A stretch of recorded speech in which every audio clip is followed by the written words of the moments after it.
Good morning, everyone. Thanks for being here. Just the usual webinar housekeeping. You are all on mute, but there is a chat and Q&A function if you wish to engage with me or the team during the webinar. If you are popping questions in the chat and we don't have time to get back to them today, then we will definitely reach out to you afterwards. Either me or a member of the team will. And I'll include how you can reach us at the end of this webinar as well if you have any other questions relating to backup or security or Giacom in general. So, the backbone of business continuity. So I am Harriet Robbins. I'm the Security Practice Manager at Giacom. We have had a slight change to the schedule, so you're expecting to see Salvador and Acronis here, but it is me instead. So over the next 30 minutes, we're going to talk through what you can see on the screen here. We are going to talk about the threat landscape. It's an ever-evolving, fast-paced thing, and we will always talk about it when we can. So we'll touch on that. We'll look at how a robust backup and recovery plan can be implemented and what it might look like, kind of stripping it back to basics. It's never a bad time to reevaluate the foundations of a plan, I think. We'll talk about some real-world examples of how business continuity is built on partnerships and foresight, removing the head in the sand and facing what could happen. And then we'll talk about how you can leverage AI and automation in your managed service offering to not only increase profitability, but also position you as a leader in the MSP community. So like I say, please use the chat, please use the Q&A. We're all here to answer your questions today. But yeah, the next 30 minutes with me. So let's get started. So in terms of the threat landscape, I think, like I said, it's so fast paced, it's always changing. But the thing is, you don't often see SMB cyber attacks in the news. We all know what happened with Jaguar Land Rover, M&S, but SMB is really the core of a cyber criminal's income. They're easy wins, they're little and often. So just because someone doesn't have £1 million label or £1 million logo, it doesn't mean that they can shy away from the need for security. And it was just, I think it was last week, the government issued a letter to the FTSE 350, encouraging them to make cyber resilience a board level conversation. And I think that really shows the importance of it now. It's not a we should do this, it's a we need to do this. So we all here, collective effort to really secure the SMB market. As well as the letter going out to the FTSE 350, though, there's a real spotlight on supply chain now, and there is an expectation that any supply chain will have adherence to things like cyber essentials. So yeah, very much moving away from we should do this to we need to do this. And if we look at the pace of cybercrime, I think we're all familiar that AI automation has really fueled their fire. The pace that they move and how they're evolving means that we need to be doing the same. We can't, pop in some sort of cyber defense policy or a backup strategy and assume that we've done it. We can kind of sit back, relax, keep the cyber criminals at bay. We very much need to be evolving at the same pace. And I think that can be quite intimidating for you guys as MSPs, for us in distribution. That's quite a big ask on us, but that's where we can really lean on tools like AI, like automation, kind of do that heavy lifting for us. So very much still important, very much still in news. Collective effort to really secure that SMB market. So when it comes to securing the market, there's different things we will all, want to do. We at Giacom recommend we start with things like really basic MFA, role-based access control set up correctly, human risk, because you can have all the fancy tools, but all it takes is someone to click a link. But at the core of that is also a backup and recovery plan. This should be at the heart of a cyber defense plan, because if the worst does happen, you need to be able to recover. So we can do, like I say, a lot of work to prevent this from being something we have to face.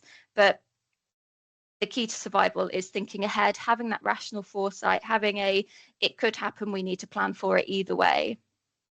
So it's not just cybercrime that backup and recovery will help us with. It's also infrastructure failure, it could be data loss, and everyday accidents happen. So when we look at the core pillars of a robust strategy for backup and recovery, here's kind of what we would recommend. So first of all, thinking about your resilience. Can your business recover from data loss, cyber attacks, infrastructure failure, whatever it might be?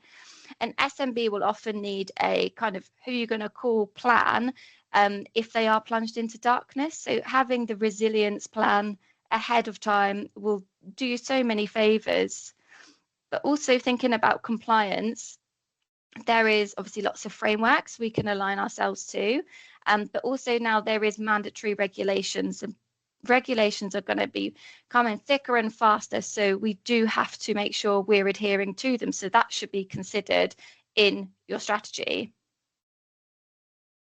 Both the SMB and the MSP should have clearly defined roles for accountability. It should be a completely transparent plan, who does what and when, if this does need to, be kicked into motion.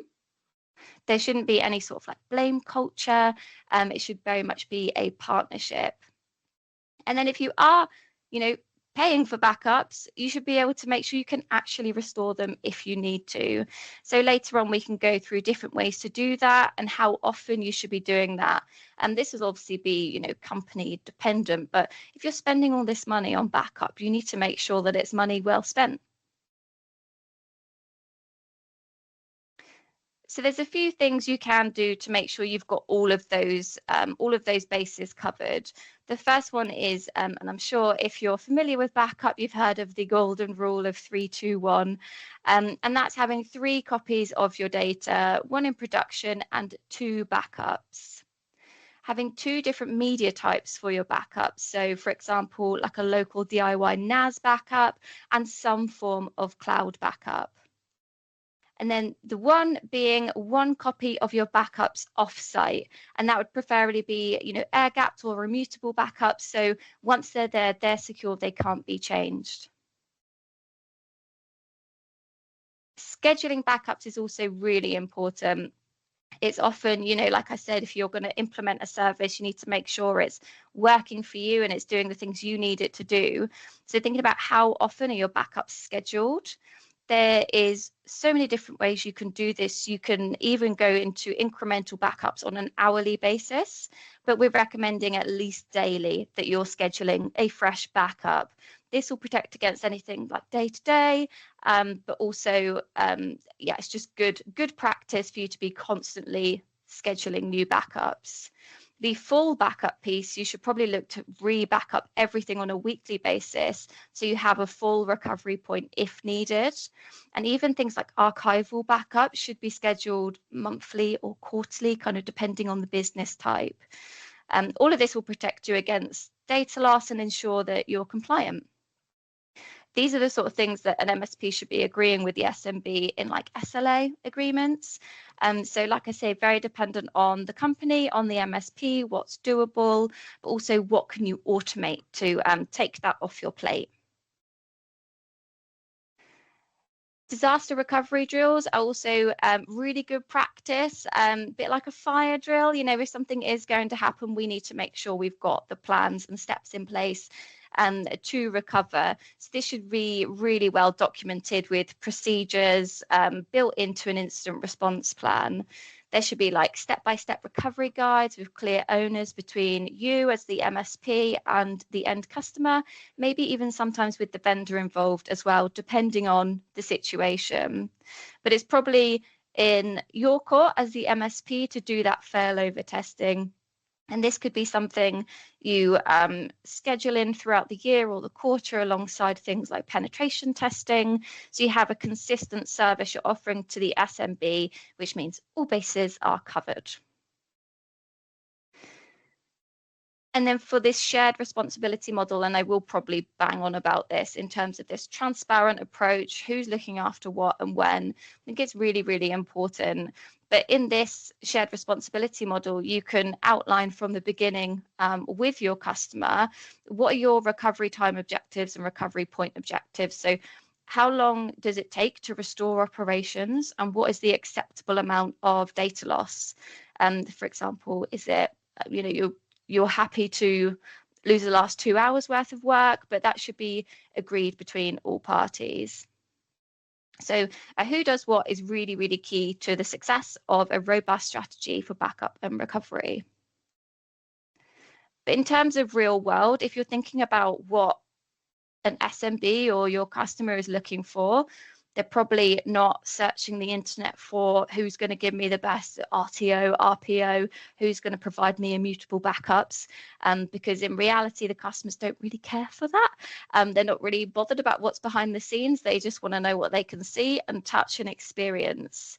So like I've said a few times now, building a genuine partnership with your customers will really pay off in the long game. If you are looking at accidental deletions or data loss, it needs to be really clear, we're a partnership in this. This is what you're going to do to help us. This is what we're going to do to help ourselves. But having a transparent conversation around these things from the beginning will really, really pay off. The rational foresight is so important as well. Like I touched on at the beginning, just because you're not a big company doesn't mean you're not at risk. Of course you are. We're all at risk. I'm sure people on this call have had their Facebook hacked, or they've had different things hacked, and you think, well, what do they want from me? I'm a nobody. Think about if that was your business. So having that rational foresight, we need to prepare for when it happens as opposed to if it happens. But really stepping back from that blame culture, still really playing on that partnership. A customer should really think about what their valuable assets are. So if the worst does happen, what's their starting point to get back up and running? And they should probably look to strategically manage those. So having a plan in place, if this happens, this is where we start, this is who does what, these are the things we need immediately to get back up and running. And delivering all these things is delivering peace of mind to the customer. So this should hopefully really clearly demonstrate that if I was a business looking for backup, these are probably the things that I'm looking for, as opposed to the techie bits behind the scenes and how quickly things happen. This is, if this happens, who's going to support me and how do we get back up and running? And the peace of mind, there's no price tag on that, is there? We would all pay to not have the sleepless nights. As we go into holiday season later in the year, having peace of mind around you're good to move into a period of downtime, you know that you're secure, you know you can recover if you need to, is really, really important. I dare say exciting, maybe not exciting. So looking at how you can leverage AI and automation in your backup strategy, there's loads of ways you can do this. And we've done a lot of work with MSPs to kind of understand how they're taking services like this to market, how they're looking at their profitability. And some partners will do like an all-up IT service that they offer. Some will break it down into managed security, managed IT, managed backup, like this example. And I think this is good for managed service providers. It means that you can add extra value and probably not increase any overhead costs for yourselves. So if you look at managed backup, when you're buying your backup from Giacom or a vendor or another distributor, you're mostly paying per gig or per user or per workload or whatever it might be. And within that cost, you're getting all these like bells and whistles behind the scenes that are really rarely utilized. But they can do so much for you, and you can wrap them up into a service without increasing your license cost. So I've just got some examples, and I won't talk through them all, but I think the best thing when looking at managed services is kind of having some inspiration. What could you wrap into a managed service, and where can you lean on AI and automation to do that heavy lifting? So things like ransomware detection and rollback, these can all be configured within the portal where you manage your backup. These are not things you need to go and proactively do. this is where the software will work for you. But if you're wrapping this up into a service, you can then report to your customer at the end of every month, quarter, whatever it might be. Here's what we detected. Here's how we fixed it. Here's how we protected you, all within the service that you're paying for. Other things like deduplication and optimizing storage, AI can do that for you as well. When you're paying per gig, it can be quite expensive. You don't want to be in a position where you're paying per gig and there's 17 different versions of each file in there. So that's where AI can really support you and really improve your efficiency. But other things like the recovery testing and the DR drills, these should all be built into a managed backup plan or managed security or managed IT or however you do it. They're really powerful. They're not, a big ask on your time, but they do deliver a really strong service. So thinking about you're paying for your license already, you have all of these extra things you could be offering. Why not charge for them? It's not always appropriate, but sometimes you can charge for them. So just something to consider, because AI and automation means, pure profit, right? So we, like I said, have done a lot of work with MSPs in the market to kind of understand how they're taking things to market. And you won't be surprised to hear that most people struggle with people parting with their money. So there will always be a case of we don't have the budget for it, or it's not a good time for us, or we need to escalate to a board level. There's lots of things that can get in the way of you proactively securing your customers. And one thing we found really works is opt-out campaigns. And this is just an example you could do on backup, for example. If you're thinking about, Entra ID, imagine if you lost all of that.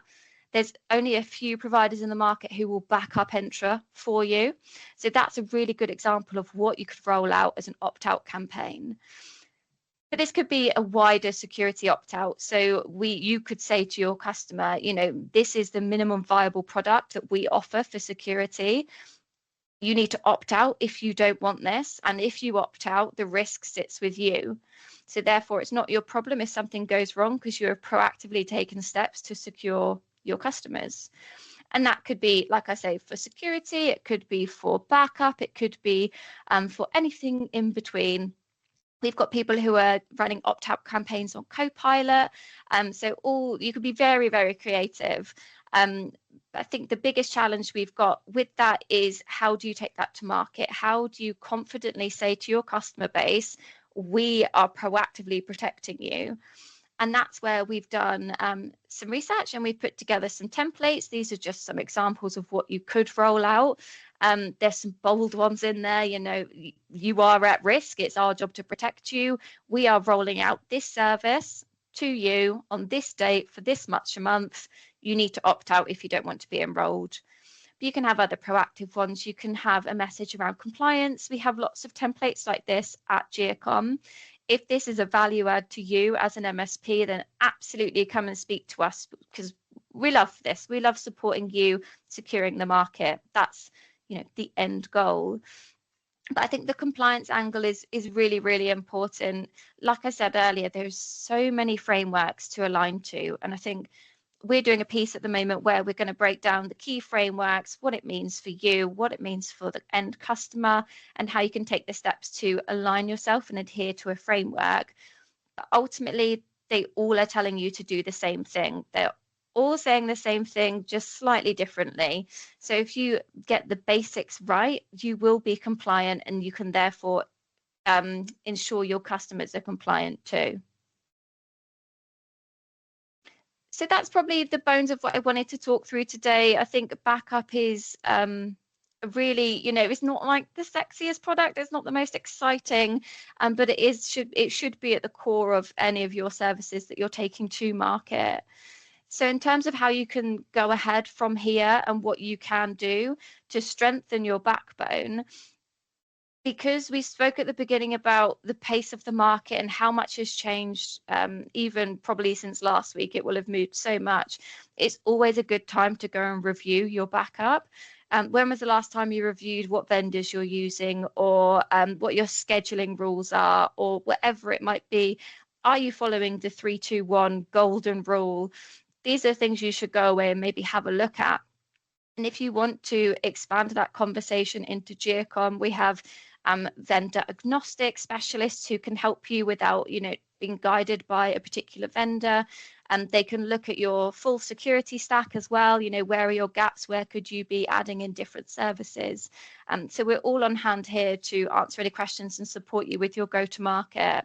But also give us a follow on LinkedIn if you're not already. We're constantly putting out content around security, around backup, around Microsoft, and around all the other things you can see in this wheel here. We've got an army of people who are specialists in mobile and connectivity, in partner enablement, in different tools for you as the MSP to kind of streamline your own efficiencies.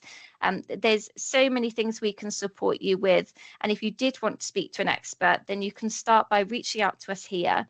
Cybersecurity@giacom.com comes to me and my team. We're a team of security specialists and security vendor managers. So whatever you need related to security or backup is available via that email address.